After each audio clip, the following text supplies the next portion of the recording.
Okay, so now we can bring this into our scene. So let's go to rendered view. And we can just kind of place this around in an area that makes sense. And I also might want to make some tweaks to that leaf material. I might add a curves in here. And let's just curves, RGB curves. Let's shift right click drag these together.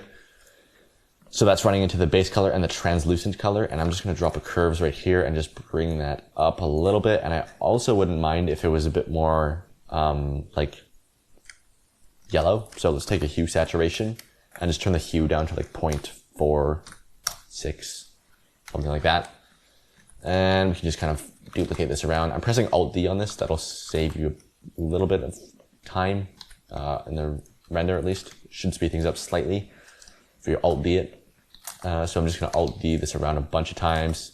And it doesn't look amazing, but it looks good enough, and I can fix it later if I really need to. So that's, again, just going to fill out some nice details in there. And I've got to figure out what this is going to look like now, because I'm not super sure still.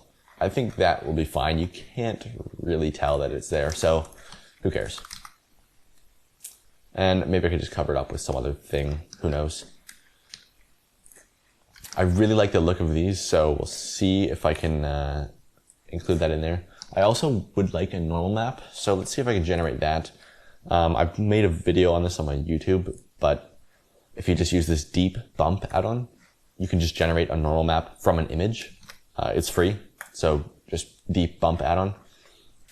So the way it works is you just click on the image. So in this case, it's this texture right here on this model, base color only. And then just hit, I'm just going to switch this to medium. I don't know if that's the best setting, but it seemed to work best for me. And then let's hit generate normal map, and it'll just do its AI thing and create a normal map out of this image. Okay, so that's done and it's plugged in. It didn't make a huge difference, so I'm just going to turn it up to like 2 or 3.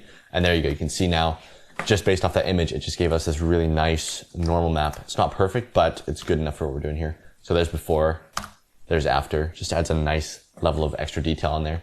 One thing when you use this add-on, just make sure you, after you generate this map, just hit, go to the UV editor, hit image and save as, and just save it somewhere. You don't have to name it. It defaulted to the file where this is open, so I'm just gonna hit OK. Don't worry about that too much. Just save it anywhere, because it might disappear if you don't save it just randomly. But if you do save it, it should be fine. Okay, so we've got some nice lush greenery around here. Let's keep duplicating this, because it keeps looking better when I keep duplicating it. So I'm going to keep doing that until it starts to look worse, and then I'll stop. But yeah, it looks good. So I'm going to keep adding these.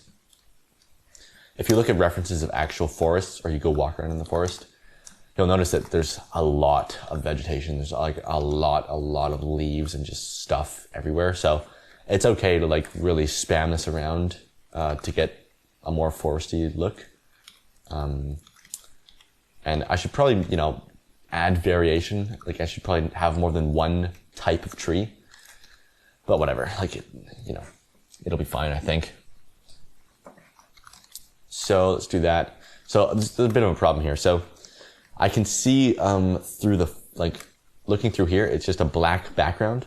So I need to figure out some way of not having just a black background. It could look kind of cool, like having this, I'm just seeing the volumetrics only. Like if I disable that, it'd be pitch black. But it kind of is cool, but it's also kind of looks unfinished. So I want to be careful with that, not to have like too much of a black background. Changing the color of the light might actually help. Like if I make it blue, it might look like moonlight, and then the black background is fine. So maybe that's going to work actually. That looks kind of cool actually. Let's do that. Sure. That works. And now we don't have to worry about that. Wonderful. So what I need to do now is, what I need to do is figure out what the main focal point or subject or thing we want to look at in this artwork is. I could have it just as like this weird wrapping around tree. Could be cool. Or I could have it as this one. Like really rooty tree. I'm not really sure what's going to work better. Maybe, let's put the cursor back in here. So let's change this back to global, and then just keep it on cursor as the pivot point. and then put the cursor at the base of where the light is roughly. And now I can just spin it around like this. And then let's turn up the strength of that. Let's just add another 1 in there somewhere. Whoops. 1 somewhere in there. And let's see. Ooh, that's pretty nice. Let's stick with that for now. I like that. And then let's see, this thing in the back is a little bit bright. So I might just move it into the shadow a bit more, or just tweak the light. Let's turn up the blend and then turn down the spot size a little bit, or just rotate it this way, or just go back to median point. And let's see what's gonna work. I might turn this way down, flip it this way, a little bit up. So that's very spotlighty, so I'm just gonna maybe not have it that extreme. I don't really want you to be able to tell that it's a spotlight. I just want you to not really think about the light source itself, really. So, okay, the one thing I'm trying to do right now is get rid of this. So let's see if I can just move this back. Yeah. Where is that? Which object is that? This one. Oh, that's because it's right here. Okay. So I could move it down, maybe? I don't know. Maybe it needs a shadow from one of these trees. Let's see if I can do that. Let's just duplicate this up. And I'm not worrying about if you can see this. Like, you shouldn't... I don't really want you to be able to see this thing. I just want it to cast a shadow is all. So just move that kind of out of the way, like there. That's pretty nice. Maybe pull this a little bit closer.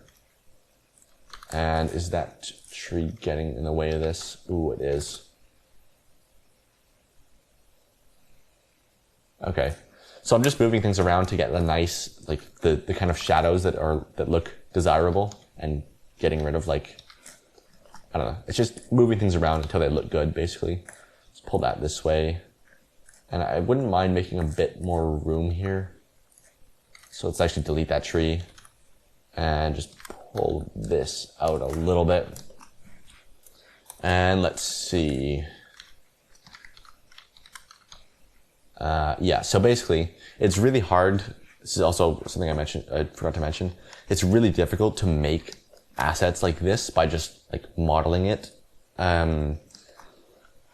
So that's why I would definitely recommend using photo scans, either taking your own or just using Quixel. Quixel is really great for this stuff. But it's a lot of fun, you know, going out and just photo scanning stuff yourself, like I've done here. So yeah, nature scenes are tricky. I've kind of held off on teaching them for a long time because it's honestly really difficult to do it in a way that doesn't require just like buying assets or photo scanning. So yeah, I'm not really sure how to avoid that, but anyways. So let's see, maybe let's scale this by -1 on the x-axis. And I'm just trying to find an angle that looks right. And none of these look right, so let's flip it back, undo. That's kind of cool there, so maybe it could be, it's just giving me the idea of like, maybe it could be like another one over here, and this could just be like a pathway that leads down. That might work, so maybe duplicate again. Let's scale that by -1 so it's not repeating so much. And then let's just pull it this way. So I'm basically just spamming the same model around a bunch of times, but whatever. As long as you flip the rotation enough, you can't really tell. And now I want to, so what I've decided here is I don't want that thing to be the focal point, rather, like the main subject or like important thing that we look at in this piece. I actually kind of want it to be just outlining a pathway. I think that would be cooler. And then we'll have something else maybe in the end, maybe a person standing there. And I'm going to rotate the camera to match that up a little bit better. Okay, so what do we do now? Ooh, that looks cool right there. I like that. Let's get some more roots in here. Actually, I really like this model. Let's pull that over this way. And it's totally fine to just layer these over top of each other a bunch of different times. Like I said, if you go into an actual forest, that's really what it is. It's just layers and layers and layers of different vegetation and roots and rocks and just lots of stuff on top of stuff. So it's totally fine and makes it look more realistic to kind of spam these around a little bit. Yeah, cool. Let's pull that back this way a little. And I don't know about this lighting anymore because it doesn't really make that much sense. Maybe I could just have another, ooh, that's pretty cool. Just duplicating the spotlight over here. Let's turn this 4 up to an 8, and this light has been gradually getting brighter and brighter as I've been adding more stuff in the way, but I think it's totally fine. There's a bright spot right here, which I don't really like, so let's see if we can move one of these trees around, or just duplicate a tree up. Let's see if we can just put it right there. Okay, let's extend this. So let's just take some of these and duplicate all that over here. Let's duplicate scale -1, pull that back this way, and yeah. So it's the same exact models that I've been using in the whole entire scene this whole time, but it's just using the same things from different angles and flipping them around and, you know, just trying out different ways and scales and, you know, positions to use the same things in. And that's what's going to give me as much variation as I need with just a few different models. And I like how this is all like curving around, so I want to try and match that in all of these if possible. So just spin that around so it like curves nicely. I really like that effect. Just gives it a nice tunnel kind of look. So there we go. There's a couple things I could do. I could put a light here. I could put, I don't know, some emissive thing here. I could do that. I could try like some sort of emissive, you know, object or portal or glowing thing or something. I don't really know if I like that. Like, looks, it could be cool, but it could also just be annoying. But it's good to just try stuff like this. Like, let's hide that because I want it later. I think we're just going to go with like natural lighting, and then we'll just slap some, let's take this thing right here, this big cluster of roots. And I need something at the end of the tunnel. So we'll just put it there. Maybe scale that up, rotate it this way. It's the same model I used in my last render, so I might just scale it by -1, and then hopefully nobody notices that it's the same model, kind of in the same position. But it's, you know, it's dark, you can't really tell. Okay, so that's gonna be fine there, just so there's something here at the end of this. And I might want to use a spotlight. Ooh, some of this is really messy here. Okay, that needs to be dealt with. Or just pull it down. Okay. What I was going to say is I might use another spotlight to create some highlights on that end point right there. So let's duplicate this. Yeah, that's what I wanted, but that's way too much. So let's just object and data. Turn this down to like 1 or less. Let's put a tree in the way so it gets some shadows. And that might be cool. Yeah, sure. And let's turn it down even more. Let's take out this 1. And that's good enough. So I want all of these spotlights to be coming from the same direction. So you notice how I didn't rotate any of these. Like if I look at all their alignment, they're all in line with each other.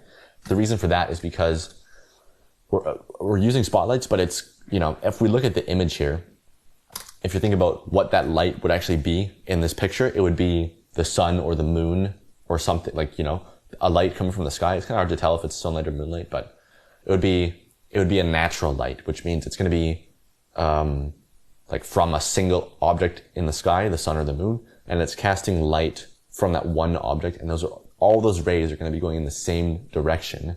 So it wouldn't really make sense if I had one of these lights pointing one way, and then these were like rotated differently, and there was a different angle on the light. It might look kind of cool, but you got to be careful with that because it might totally break the illusion that, you know, this is moonlight or sunlight, and it might just make it look very fake and staged. So it actually looks kind of cool here, but a lot of the times if you have different angles on the lights, it just doesn't make sense, and it gives it like a fake kind of look, because it's not what you would see in real life, right? It looks kind of cool when I tried that. So let's break that rule. Let's just rotate these this way. And let's see. You know what? I like that. So we're going to do that. Just be careful is the point. I'm not saying don't do it, but just be careful. So yeah, just turn this up. Especially don't do this where you have like one coming from, oh, that looks kind of cool too, but looks a bit, yeah, see, this is what I mean, where it's like, might be kind of cool at first glance, but then after a second, it looks like very, like, stage lit, where it's like lights coming from different angles. Doesn't really make that much sense in this context. We could do this though, like have another one up there. Let's pull it this way. And let's just kind of, I think as long as they're all pointing generally in the same direction, it's going to be fine. Maybe this one's dimmer, so I'm going to duplicate this one. And let's just pull it down here. And that just fills out this area a little bit more. Cool.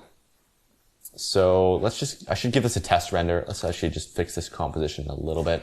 We could zoom out to like 16 millimeters. Ooh, I actually really like that. It's a little too wide because we're getting, this light is a little too visible here.